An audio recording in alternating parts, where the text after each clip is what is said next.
गिबियावनो गासै बर' खौरां नायगिरि नोंथांमोनखौ आं गिबियावनो खुलुमग्रोनाय जाबाय। बे समाव दं आङो बाक्सा जिल्लानि सिङाव थानाय रुपुय गेलेग्रा फोथाराव बे समाव दं आङो। सालबारि जिल्ला बर' थुनलाइ आफादा 14थि बोसोरसालिया जथुमा बर' थुनलाइ आफादा खुंफुंनो थाखाय बेवहाय मोनसे खामानि मावनाय हाबाफारिया सोलिबाय दङ। बे समाव आङो बे हाबाफारिनि सोमोन्दै आङो बे दैदेनगिरि बिथांमोनाव सोंनो नागिरदों बे खामानिया बेसेबांसो आवगायखो आरो बेयाव सोर सोर नुजाथिफैगोन बेफोरनि सोमोन्दै आङो बिथां दैदेनगिरिफोरनाव जों मिथिना जिल्ला बर' साहित्य सभाया बेवहाय सानबेसेनि हाबाफारिजों खुंफुंनो थाखाय थांखि लादों नोंथांमोना? गिबियावनो आङो जोंनि खुंफुं आफादनि जानानै जि बर' खौरां आरो बड'लेण्ड खौरां बिथांनिसिम साबायखर बावबाय आरो बेजों लोगोसेनो बे मिडियानि गेजेरजोंनो जोंनि गासै बर'फोरनिसिम जा दिनै 25 डिसेम्बर अर्थात ख्रिस्टमास बिनि गाहाम हामलायनाय बावहरबाय।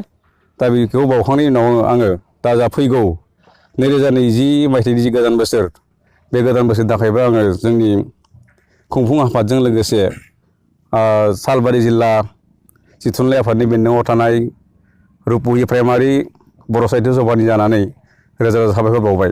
दा जोंनि जि सालबारि जिल्ला बर' साहित्य सभानि 14थि जि बोसोरारि जथुमा बे जथुमाखौ जोङो सानथामनि हाबाफारि लानानै जों खुंलांदों। फैगौ 27, 28, 29 डिसेम्बर बे सानथामनि हाबाफारिजों जोबोर मेहेरगोनां हाबाफारिजों जोङो गाजा गोमजायै खुंनो थाखाय थामथिम खालामनाय जादों। बे खामानि मावनाया बेसेबांसो आवगायखो? बे दा जोंहा फैगौ जा साननैल'सै गेजेराव सानसेल'सै समफोरनो जासिगोन नालाय जेरै जोंनि खामानिया मथा मथि 90% जाबाय होननानै बुंजायो। बेखिनियानो आरो बेवहाय गाहाय आलासि हिसाबै सोर सोर फैगोन बिनि सायाव नोंथाङा मा फोरमायगोन? दा बेवहाय जोंहा गाहाय आलासि हिसाबै जोंहा बर' थुनलाइ आफादनि लेङाइ आफादगिरि दीपक कुमार बसुमतारी सार, लोगोसे बेखेवगिरि आलासि महरै जोंहा BTCनि चिफ मुस्रि मानगोनां हाग्रा महिलारि सार बिथाङा नुजाथि फैगोन आरो इनभाइटेड गेस्ट लेंहरजानाय आलासि हिसाबै जोंहा आसाम सरकारनि मन्त्रि प्रमिला रानी ब्रह्म बायदेव बिथाङा नुजाथि फैगोन आरो लोगोसे गोबां जोंहा थुनलाइगिरि बिथांमोना नुजाथि फैगोन आरो गुबुननिफ्राय जा आलासि बिथांमोना नुजाथि फैगोन। बेवहाय मा मा हाबाफारि जागोन? दा बेवहाय हाबाफारिया दङ जोंहा माखासे थुनलाइनि सायाव जोंहा सावरायनाय खन्थाइगिरि जथुम आरो लोगोसे हारिमु मोनाबिलि।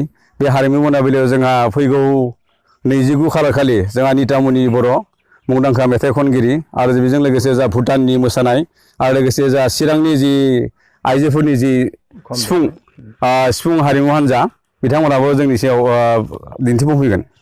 बे ओनसोलनि रायजो राजाफोरा बेखौ खुंफुंनायाव हेफाजाब होदोंबा होआखै बेनि सायाव मा फोरमायगोन? आदसा बेयो जोबोर गोनांथि सोंलु। जा बे जा 14थि खुंगा जि बोसोरारि जथुमा बे जथुमाखौ खुंनायाव जोंहा जोंनि रुपुय ओनसोलनि जेसेबां रायजो राजा बिथांमोना जोबोर गोसो खुसियै जोङो मदद होदों। बिथांमोननि जि हेफाजाब होनायानो दिनै जोंनि जे 14थि खुंगा बोसोरारि जथुमाया जाफुंनायनि लामायाव। गुदि आफादनि आफादगिरि हिसाबै नोंथाङा जोंनि खौरांनि गेजेरजों मा मेसेज होगोन दिनै?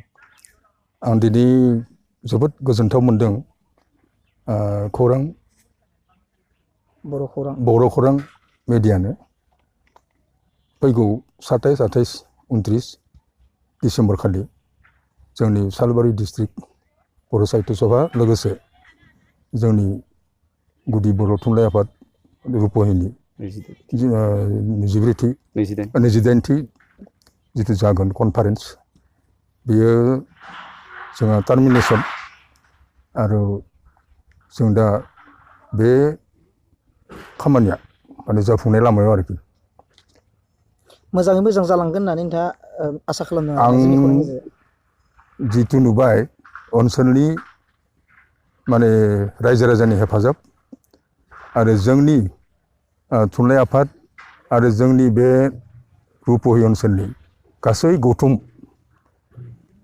बुंनो थाङोब्ला जोंहा RSC एबसु RSC आब' आरो जोंनि जिथु RSC थारमाने गोबां संगठनफोरा हेफाजाब होदों। गोबां संगठनानो थारमाने जोंखौ बिथां दैदेनगिरिफोरनिफ्राय मिथिना मोनबाय बेवहाय BTCनि चिफ हाग्रामा महिलारि बिथाङा फैगोननो आरो बेवहाय गोबां मोसाखावरिफोर फैगोन।